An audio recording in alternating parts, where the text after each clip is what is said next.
We can probably make a start. Thank you very much for coming, everyone. This is the first of these we've had since February. In February, we had a call like this shortly after the backbench business debate about proportional representation, which Labour MPs and the APPG secured in the House of Commons. We had a discussion about that. That was quite a big step forward, and of course that itself came shortly after the December vote in favour of PR for the first time in history in the House of Commons. And lots has happened since then.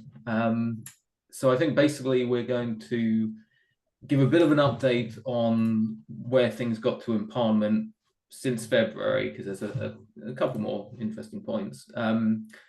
Then I think a lot of what we'll talk about today is the local election results and what they mean for electoral reform, for the campaign, for wider political outlook, and how those things interact with one another. And we'll say a bit about basically what's coming up next in the campaign. And I think as quickly as possible, we'll get from that to just having a bit of a discussion for the rest of the time that we've got on the call and see what questions people have or comments they want to make. But if that sounds good, we'll make a start. So, yeah, in Parliament after the backbench business debate, there was a hearing of the PACAC, which is the Public Administration and Constitutional Affairs Committee. This is the select committee basically that holds to account cabinet office and things to do with constitutional affairs, but also much wider sort of admin of the state kind of questions. And the reason they had the democracy minister, Rashna Ali, in front of them. And the reason for that was they were doing a piece about basically the general election last year and conduct of that and so on, as part of a wider inquiry. And this was an opportunity for some of the members on that committee to basically sort of put some questions to the democracy minister about electoral reform.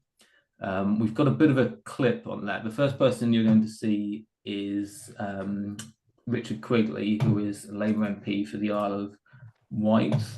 And he sort of started out asking some questions. You'll then see a little bit later on a couple of Lib Dem MPs coming in and picking up where he leaves off. But I think the response the minister gives and the sort of, well, we'll have a look.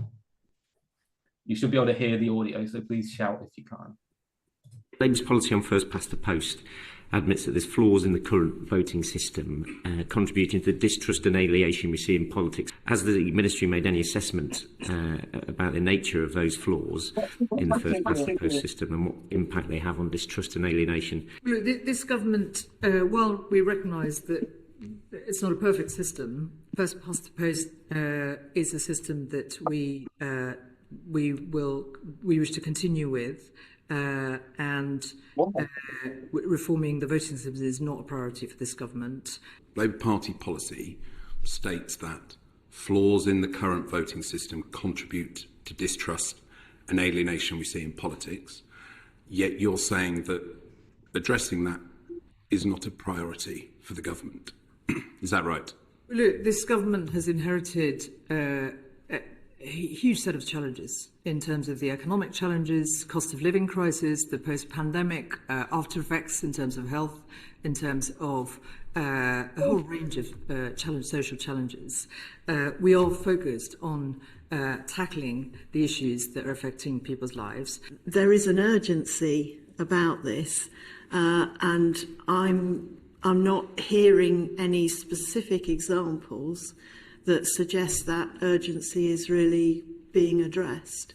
I felt it really strongly canvassing this lack of trust at all levels of the system, that people who don't believe that their vote is secret, people who don't believe it will make any difference,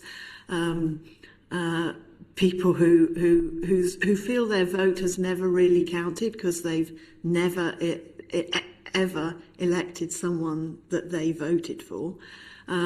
So I feel this lack of trust is all through there, and it's going to impact the elections in May. It's going to impact the unitary elections, and I don't see any urgent action.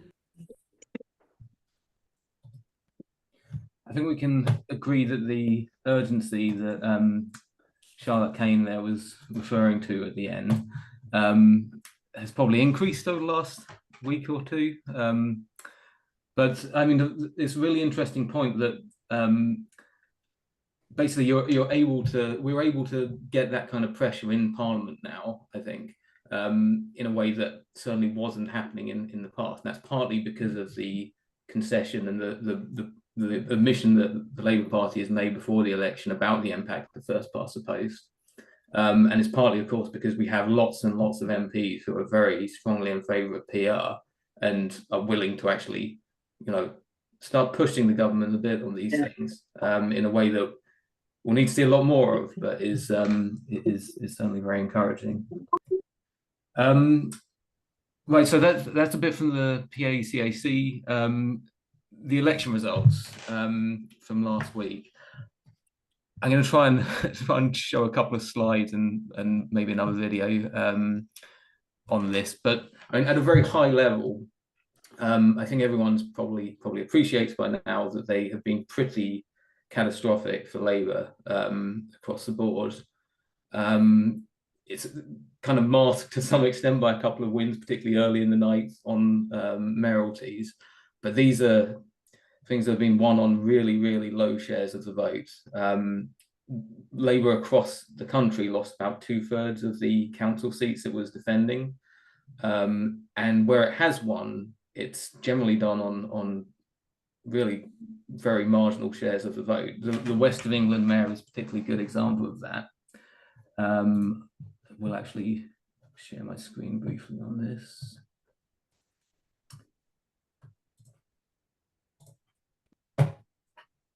In which just a quarter of the vote won the seat, with the rest of it split pretty relatively evenly between 3, 4, 5 different candidates. And this is really first past the post just absolutely breaking. And in fact, it's been even worse in some places. So the lowest winning, some of you may have seen this on Twitter, the lowest winning vote share of any ward across Britain that was contested last Thursday was won by just 18.9% of the vote. And that's something that we're really seeing sort of replicated across the country to one degree or another. The national sort of projected vote share, which you can see here on the right, puts Reform basically about 10 points ahead. This is what the vote share would be if it was an election happening all over the country, according to calculations based on the local elections vote share. That's well within reach of majority government territory for Reform. Obviously, there's some way to go before the general election, and it's going to be a different election when we get there. But this is first past the post, basically demonstrating that it can turn to Reform's interests and start, as we discussed, I think last time, start becoming Reform's friend, as Nigel Farage put it. A couple of slightly more sort of detailed but interesting and quite worrying points. Firstly, Labour's seats where it has won, although it's lost a lot of seats, the seats it has won are now much more marginal than they were in the past and than other parties are now. This isn't a continuing trend that we saw in the general election, where it used to be that all of the safest seats in the country are Labour, and in the last general election, a huge number of them went to being really marginal, and we had that really efficient vote. And that's happened in the locals as well, and that both is worrying because it means next time things are going to be starting from a much closer base, and because next time we have elections anywhere in the country, even not these recently contested ones, it just suggests that our support's going to be that much more fragmented and vulnerable. And then this one, which is, I think, quite terrifying, really. This is which party has come second in wards according to who actually won that ward. And what this tells us is that across the board, it's reform coming second. And coming second is a really powerful thing to do on the first past the post. Obviously, that determines sort of where your targets are, and it determines who the challenger is.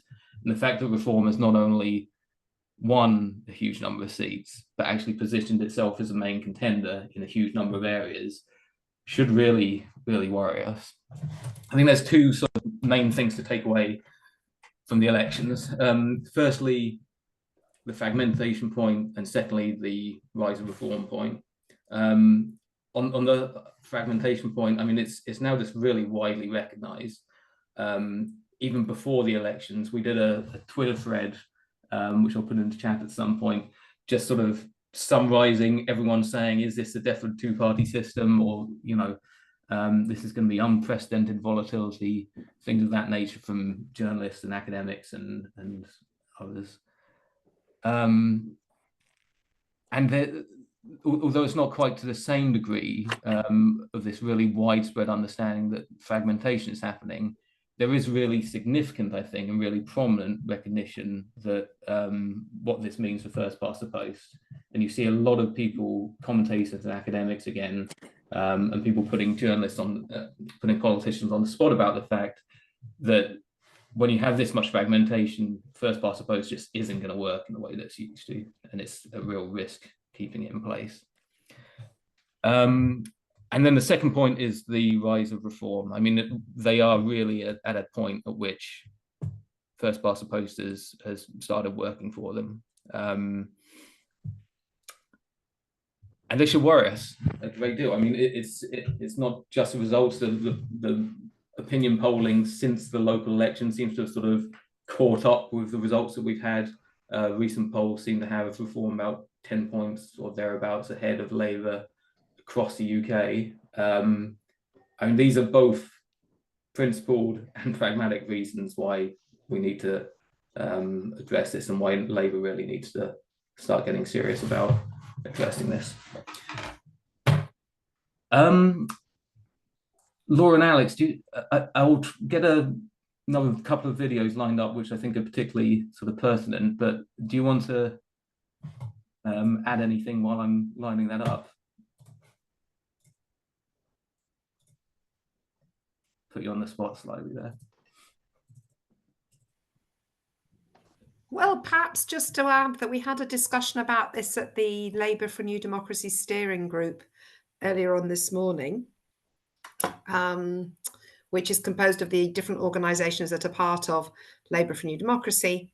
And I think generally there was consensus around Joe's analysis. But after we've watched this film, it would be great to hear from any of you with sort of your takes on it, and particularly if this is something that's been discussed in your CLP or locally.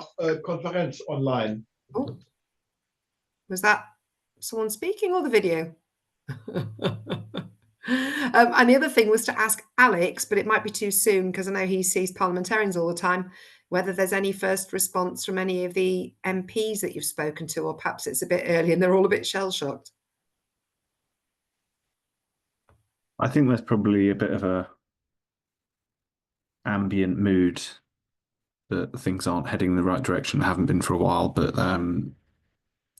yeah, we've already started to see some of the stress lines emerging, and it's been interesting to watch people finding their tribes basically in this very large new cohort of Labour MPs. And I think we're starting to see people coming out of the woodwork now and finding their voice, having an opinion on more stuff, because if we continue down this track, as Joe and Laura say, we're heading for trouble, particularly under the system that we've got. Let's just hear what Rob Ford has to say about this, who's always a good friend of the campaign. I think you put your finger on exactly what was so significant and seismic about the results we got this week, which is reform did well enough for first past the post to go from sandbag to springboard. Traditionally, first past the post has kept out smaller parties, insurgent parties, but by getting past 30% in council after council after council, they get from the point where they are the ones who are the big beneficiaries. The two councils you named, for example, in Derbyshire, sorry, not Derbyshire, County Durham, Reform on about 35-36% of the vote, they get about 65% of the seats. In Kent, 37% of the vote, they get 70% of the seats. Now, the great irony of this is Labour won their loveless landslide last year in exactly the same way, winning just over a third of the vote and 2/3 of the seats in a fragmented environment. And you're right to highlight this is a fragmented environment too. In the land of the sort of smaller parties, the one that's 6 inches above all the dwarves gets everything under our electoral system. And that is the risk and the challenge that Farage poses from this week, is that in a very big swathe of the country, of course this isn't all of the country, but in a big swathe of the country, it looks like Reform could win seat after seat after seat under first past the post. This is now a Farage-friendly political electoral system. And finally, I'm just going to line up a shorter one from. Yes, there are going to be a lot of winners. A lot of winners. Sorry. Votes that are not particular. Can you see this? Okay. The truth is, yes, there are going to be a lot of winners with votes that are not particularly impressive in terms of the overall share of the vote. Bridget? I'm inclined to agree with Sarah to an extent on this, in that a win's a win. And, you know, we did secure a massive majority at the general election, and we fight on 35% of the vote, the lowest share of the vote of any government with a majority in British history. I mean, we've got our system. We fought and won on that basis. Your party conference voted against it in 2022. Well, we don't have. We're not advocating for any change in the electoral system, but I'm surprised. I just think it's interesting to have a look at how this is sort of being put to politicians and received. Quite awkwardly received, I think it's fair to say, but it's certainly something that is, you know, is once again in a way that hasn't been sort of perhaps immediately after the general election has been sort of moving into the mainstream sort of political conversation, which creates stress as well as obviously some great concerns. I think maybe the thing to do, rather than opening up to discussion now and then sort of wheeling back around, is if we just go through the things coming up in the campaign, and then we can have a chat about all of the stuff, the elections, what's going on in Parliament, what's coming up next, all at once. So, I mean, basically, I think one of the things that's going to sort of define a lot of what campaigns for electoral reform are doing for the next year or so is that there's likely to be a elections bill coming up in Parliament. There wasn't basically what happens is that during a session of Parliament, which usually lasts about a year, the government will do a King's speech and announce what bills they have coming down the road in that session. There wasn't a elections bill in the current session, at the first one after the general election. There was a devolution bill, which is doing some sort of interesting stuff, but nothing to do with voting systems. It's now expected that there's likely to be another King's speech and another session of Parliament, probably sort of towards the end of this year. And in that, there's expected to be an elections bill. Now, getting ahead of that, the government is likely to basically set out what it will do in a future elections bill sometime over this summer, potentially by summer recess, which is sort of late July. And that could be things that are in the manifesto, like introducing votes at 16. It could be things like tightening up political finance rules. It could be things like changing the voter registration so that people automatically are added to the electoral register. Lots of quite good stuff, but things which don't exactly rise to the moment in light of all that we've been talking about.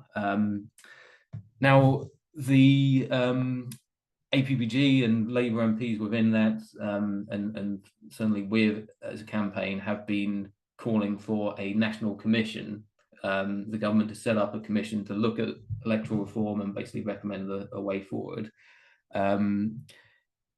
And basically, the elections bill is probably going to be the best opportunity we get to agitate for that. So you could have MPs calling on the government to set up a national commission. You could have them putting forward amendments, to the legislation, basically saying there's now a duty to set up this national commission. And it's just an opportunity to sort of get things related to electoral reform and things under this area on the agenda and discussed and decided upon one way or another.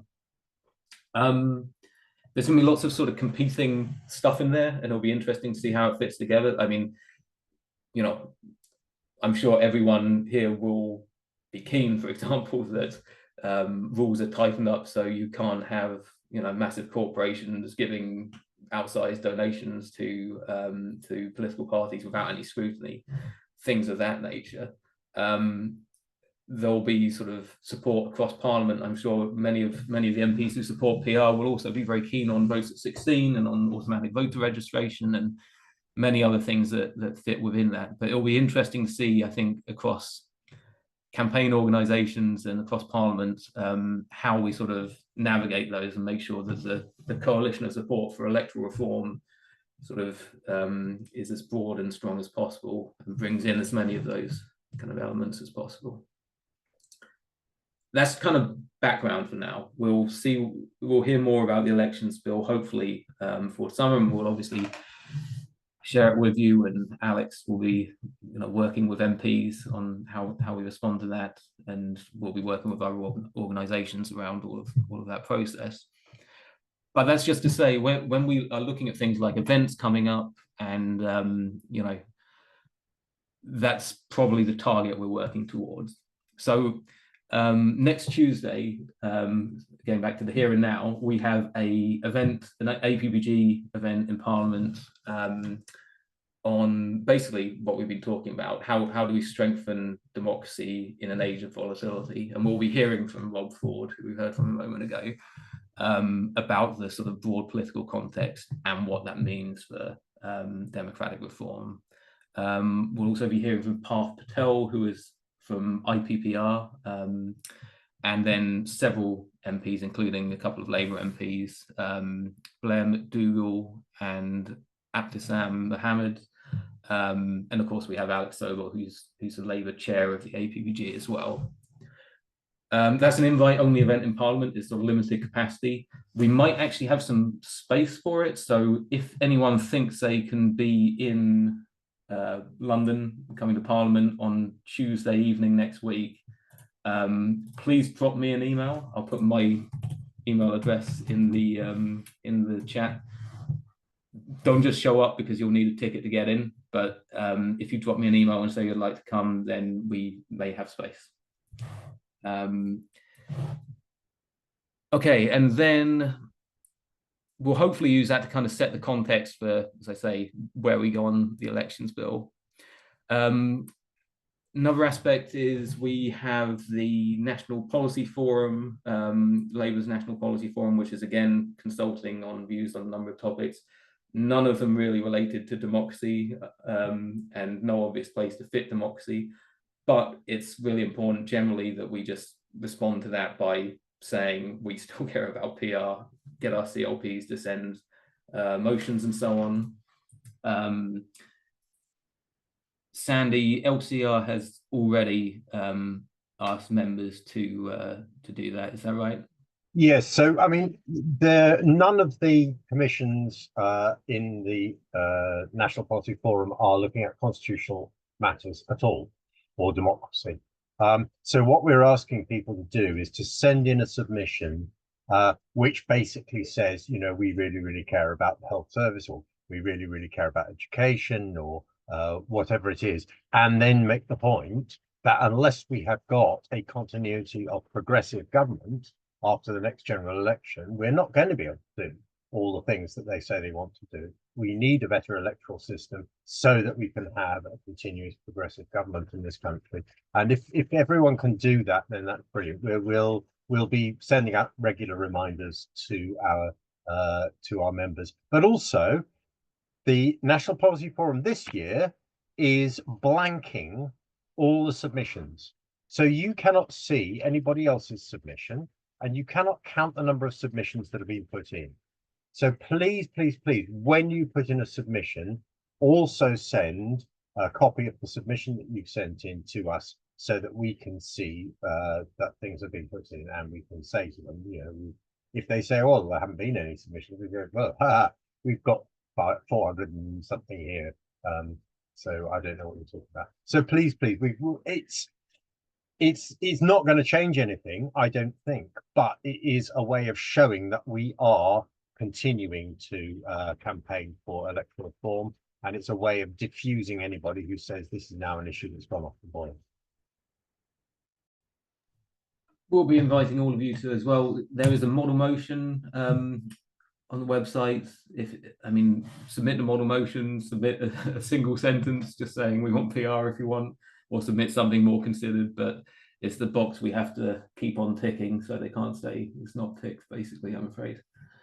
Yeah, sorry, Joe, can I just make the point? We want CLPs to pass motions, and if you look on the Labour Campaign for Electoral Reform website, you will see a model motion. I think it probably needs a bit of updating this year because it doesn't mention the National Commission.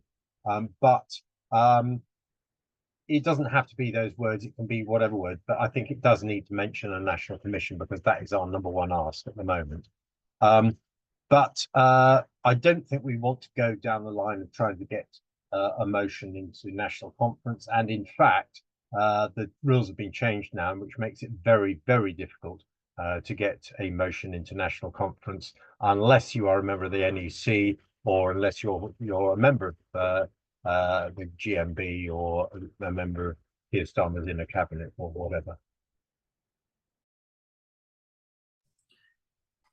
Also, on the 31st of May, we are organising a session at an all-day conference organised by our friends at Compass. This is taking place in Ministry of Sound in Elephant and Castle in London. It's in the daytime, so it'll be a different crowd than usual. But yeah, come along if you want. They're selling tickets. I put the link in the chat, and it looks like it will be a very interesting day beyond just our session, but we'll be talking PR in a breakout. But they got quite a few sort of prominent and interesting Labour figures speaking. And then we have basically union festivals and conferences, and working up to annual conference this year. As usual, we'll have a stall at the Tolpuddle Martyrs Festival. There'll be some presences at trade union conferences, which we're working on with Politics for the Many. And then at annual conference in Liverpool, we'll have a sort of major flagship fringe event, and we'll have a stall which LCR are organising. And yeah, again, these are opportunities, and I think this year's fringe event will very much be an opportunity to try and platform some of these very pro-PR Labour MPs, sort of draw attention to the call to action that should be sort of happening around then, and really trying to demonstrate the sort of level of pressure that is continuing within the membership and across the Labour movement, but has now also moved over into Parliament.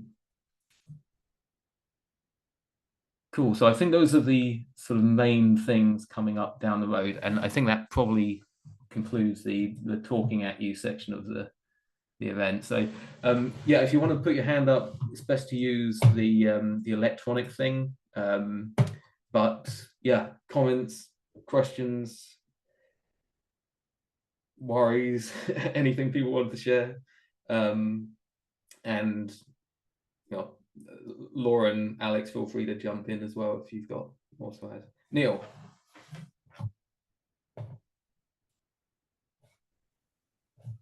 Just unmuting there. Yeah, I've just recently made a submission to the National Policy Forum on this issue. Well, it was actually on the motion we passed in our branch on the APPG support for it, but included PR. We ended up putting it in the Britain Connected section because one of the additional areas under there is constitution, which seemed to just about fit. So I don't know if anyone else has tried to actually do any submissions. It'd be interesting to see what other people have done. I mean, it was a particular motion passed by our branch in support of the APPG, so it didn't really go as a separate thing. Just Thanks, Neil. Well done for putting it in. And yeah, it's very unclear which which commission it should go under. Arguably, it should be under economic growth because that's the one dealing with local government and housing, which is a relevant department. But I mean, that just doesn't make any sense. So I think send it in and it will find its way to the right place. Any others?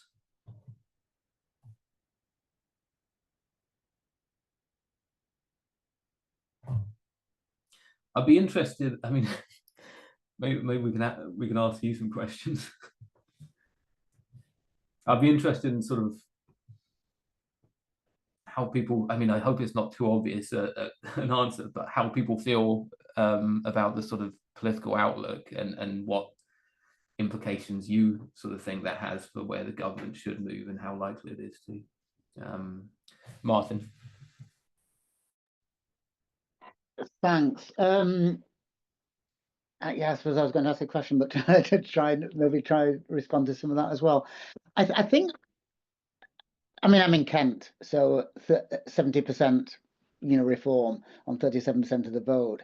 It's just so terrifying, and it's just so glaringly obvious that the risk that we're taking for the country, whereas a reform majority government here without the checks and balances that they've got in America to Trump is beyond terrifying, and it seems so glaringly obvious that the risk that we're taking is totally irresponsible. And so it's trying to understand the block, so is it that there's still a lot of people in positions of influence with a large portion of MPs and a large portion of people in the Labour Party in positions of power who genuinely believe that we shouldn't have PR and we need to retain first past the post and we need to therefore persuade about the arguments?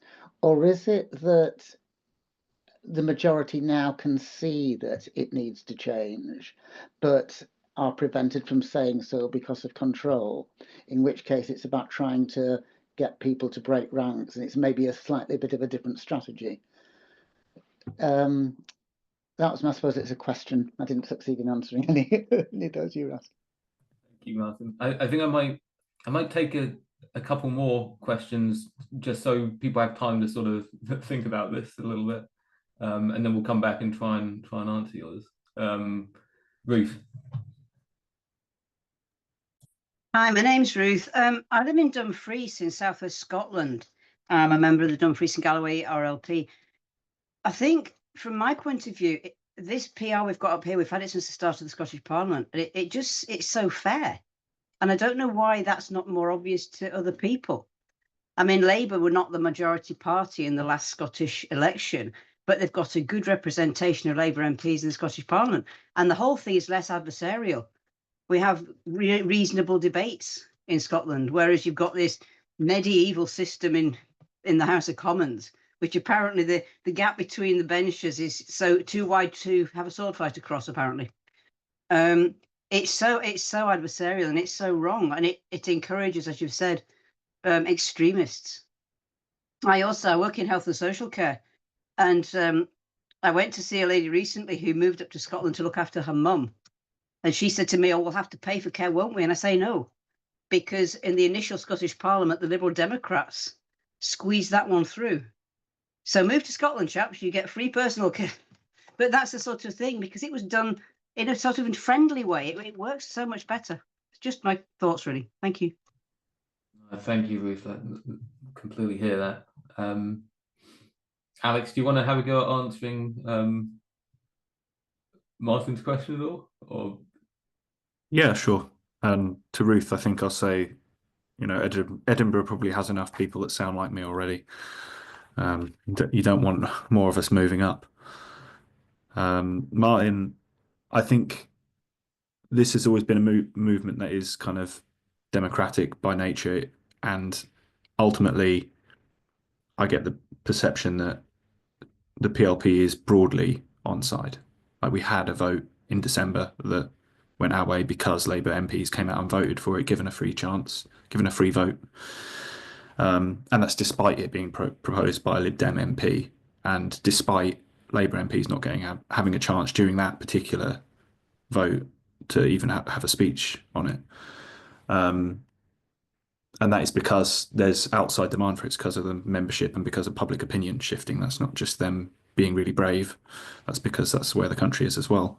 So we are ultimately up against a diminishing and small group of people who have a disproportionate amount of power over the system and the party hierarchy and stuff like that. But even within that, there are allies and people that support this on a first principles basis, on a fairness basis, but also from a pragmatic, we have a five-party electorate in a failing system.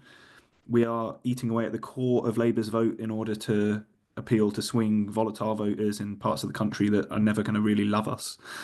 So even from a kind of machine politician, let's save the Labour Party perspective, first past the post is making less and less sense. So, you know, it's just we just have to eventually convince those sorts of people that have that disproportionate power that this is in the party's interest and in the country's interest. and I think it is slightly too early to tell what the machine politician response is going to be, to be honest. I think some of what we've been discussing tonight won't really have sunk in properly. I'm pretty confident that it will have sunk in that something is going badly wrong and needs to be addressed. And you know, that's potentially a double-edged sword for us, because the machine response to that might be, well, we've got to take a step back and change what we're doing in terms of, you know, it could be wider policy, or it could be doing something about electoral reform, or both.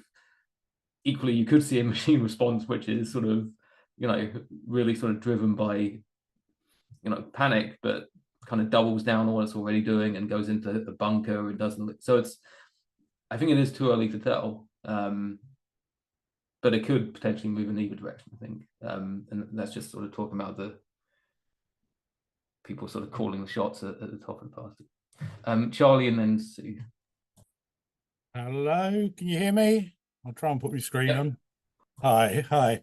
I was going to say, I thought the machine response is going to be to look at Canada and say, how do we get a binary choice election like 1924, 1931, or 2016, or 2017? You know, so that's what I suspect the machine response will be. What I was going to ask was about supplementary vote. Bearing in mind, you know, I mean, I was phoning for the West of England mayor, so I was quite pleased. I got a result. I was on a winning side. I was quite impressed. But what I was going to say was, obviously, if there is an elections bill and that comes out in the autumn, the problem you've got at that point is that the what do you call it? The 6-month rule. I don't know if you know, there's a sort of Scottish Parliament convention with the UK Parliament that you can't change any electoral stuff 6 months before an election. And I think that's been generally accepted. I can't remember, it's got a name. Someone will remind me what the name is. But so therefore, it's almost too late to bring in supplementary vote for the 2026 local elections if it's going to be in a November King's Speech. I just wondered whether there was any scope that people were going to put forward amendments to the devolution bill to try and scrape supplementary vote back in there. The reason I also raised that is because, I mean, I've said it here at this before.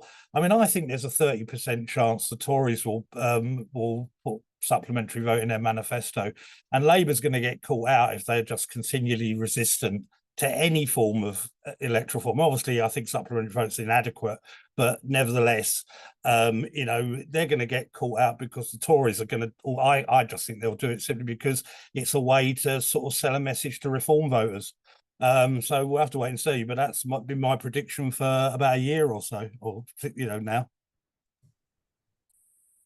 Thanks, Charlie. We'll come back after a few questions. Sue. Well, I'd like to know where the real blockage is. I mean, the reference to those at the top. Who are they? Who are these constipated people at the top, and how can we get a laxative in for them? You know, to how powerful is Morgan McSweeney, for example, and so on. Where do we need to actually, well, focus? I know you're doing masses of good work, but it's so incredibly frustrating when it's completely clear, both ideologically and practically, that first past the post is no longer viable. I just find it amazing. Also, I'd like to hear a little bit more about the enthusiasm of the APPG. We in Oxfordshire, we recently met the new MP for Banbury, Labour, Sean Woodcock, who's an APPG member. When I say we, this is Make Votes Matter Oxfordshire, who was very amenable and friendly and said, yes, we can meet and blah, blah, blah, and we can do it in the future. But when asked about the APPG, he was sort of rather lukewarm and somewhat dismissive. So all these sort of frustrating these questions really about, for those of us on the outside, can you give us any more information that would be helpful to motions, etc., etc.? Thanks. Thanks, Lee. And Bill. Thank you, Joe. I just want to make the point that although everyone on this call obviously understands why we need voting reform and PR, we shouldn't assume that the majority of members do understand that. In my CLP, we have a new CLP chair, and he has recently moved to the constituency, probably in the last year or so. And he was in a constituency in North Manchester, which is very safe Labour. Now he's moved to a safe Tory area. And he doesn't seem to actually grasp the need for a PR system. I suppose if you've always been in a safe Labour area, maybe you think, why do you need PR? We're getting the results we want. And he knows that I am a voting reformer. So he said to me, well, he doesn't like PR because of the Israeli PR system. And he said, look, that's what you get with PR. Well, my response, of course, was I don't like the Israeli system. My preference is for SDUE. But I don't think he got as far as thinking about systems. He was just thinking, look, the Israelis have a PR system, a government which is committing atrocities, some would, say ethnic cleansing. We don't want PR because of that. So we need to actually educate a lot of our members in the reasons why we need PR. We shouldn't be assuming that they all know the reasons. Thank you. You're right, Bill. And I think the best solution in that case is to basically bring a speaker along to your CLP at the next opportunity. I mean, we've done a lot of work on talking to the Labour membership and to local parties over many years now, but it is just ongoing work, and it will be, I think, until we succeed. As you say, we can at no point assume everyone now is like completely clued up about it. We'll just have to keep offering speakers and having articles and having events where people can learn about it. But yeah, that's just going to be something we need to continue. Laura, do you want to come back to some of the other questions? Yeah, I'm not sure I really got a complete answer for you, Sue, but there's an interesting comment in the chat from Jack Eddy, who talks about the inflexibility of the leadership. And I think that one of the problems is that when Keir first came in, you might remember there was a lot of talk about a woman called Deborah Mattinson, who was a pollster who came into work in the team, who developed this thesis about the hero voter. And the whole of the run from Keir becoming leader right through the general election, everything was trained on winning over those swing voters in marginal seats and sort of ignoring Labour's heartland. And that obviously paid off big time at the general election. And I think that these local elections represent the first real test of whether, continuing on that course works or not. The problem is that the data that Joe showed us in his slide will probably reinforce short term the sense that we've got to keep veering in a certain political direction. It's all about winning over these people. These people only care about 4 or 5 things. Therefore, we're only going to talk about 4 or 5 things. We've not got any bandwidth for anything else. And I think it will take a while to break them out of that. Although I can't believe that privately, some members of the cabinet, particularly those who are long-standing supporters of electoral reform, even though they are no longer vocal about it, aren't already there with that analysis. I just think it's a mixture of inflexibility and thinking that the recipe that you'd found was the winning recipe. And now you've had a very big cold shower and it's clearly not the winning recipe, but it will just take them a bit of time to move. What can we do in the meantime? I think definitely if your CLP hasn't got a motion, then Joe has posted in the chat the model motion. Even if your CLP has a model motion, if your MP isn't in the APPG, then encourage them. If they're in the APPG, ask them if they're going to the APPG event. I mean, just kind of keep on encouraging them up to the next level of activity and commitment. And some are shy, and they're politically shy. They're not going to say very much for the moment, but we just have to kind of keep on plugging away. And I think the point that Alex made earlier about MPs now, well, some of them have literally found their feet, like they know where they are. They now have an office. It takes forever in Parliament. It's the most inefficient workplace. So if some of the new MPs who've not got much political experience, it's only been in the last few weeks that they literally know what they're doing. They've just been going into the voting lobbies and doing what they were told, not necessarily because they're stupid, but because Parliament is incredibly opaque. Its processes and procedures are really complicated. Anyone who tries to do anything in there discovers this. When we were setting up the APPG, we turned up some sort of arcane rule whereby you have to pin a piece of paper on a wall 10 days before you want to make a registration. I mean, everything is complicated. So to be generous to them, some of them have only literally just now figured out what they are doing. But they're going to start finding their feet, and they're going to start being a bit more courageous, and they're going to put their names on articles. They might turn up at the fringe, even if they sit at the back. So you just got to carry on plugging away. And then when the elections bill comes out, as Joe said, there'll probably be a statement on it in the summer. Then we will have another opportunity to use something very specific to kind of increase again the volume. And at that point, I think we'll be coming back to you all, asking you to write to your MP. I completely endorse Sandy's appeal for people to write to the MPF. They might not want to know about PR, but you've got to tell them that you're still interested. Get letters in your local press if you can. Get letters in your MP's post bag, particularly if they're in a marginal seat. They have to feel the heat from progressive voters as well. I suppose this is my final point, because whilst the government is obsessing with reform, and one might argue for sort of some degree of good reason, they now really risk losing their progressive flank. So if you are in one of those seats where the Lib Dems and the Greens added together with disgruntled Labour would make a difference, then, lobby your MP and get people that you know who are not party politically aligned to do the same.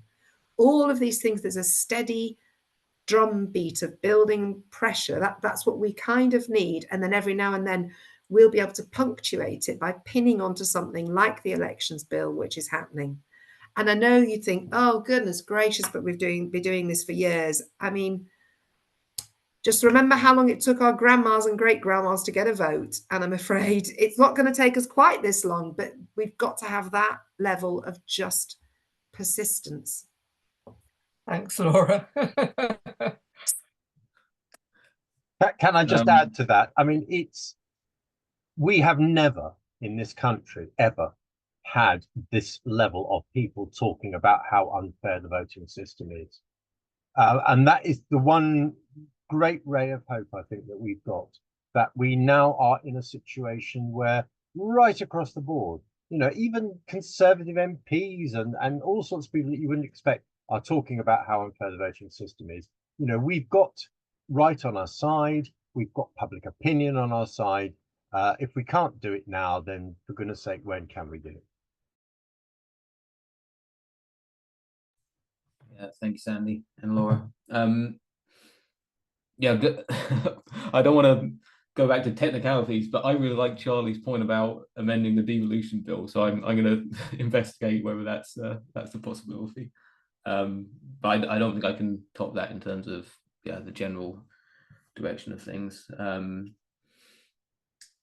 I think we can probably think about winding up. We're coming towards the end of the time. Joe, can I just say we're going to have a discussion on the implications of the local elections on Wednesday, June the 4th. That's for Labour Campaign for Electoral Reform members. And we'll be sending out an invite very, very shortly.